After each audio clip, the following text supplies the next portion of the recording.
Finally!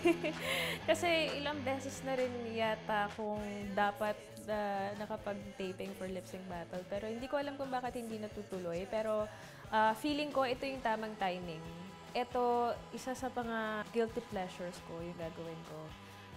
Actually, hindi alam ng tao na fan ako ng grupo nito. Edge ni Kylie, dahil siguro magaling siya sa martial arts, probably magpapa-andar siya ng mga tumbling-tumbling, mga ganyan, mga pa-stunt siguro. For sure, may mga pasabog siya na gagawin. Malakas yung kutob ko na ako yung mananalo sa lip sync battle this Saturday dahil lip sync battle nga, di ba?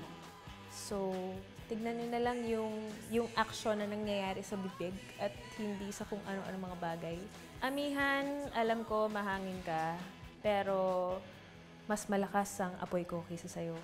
So, humanda ka na dahil pasasabugin ko hindi lang ang ulo mo, kundi ang buo mong katawan.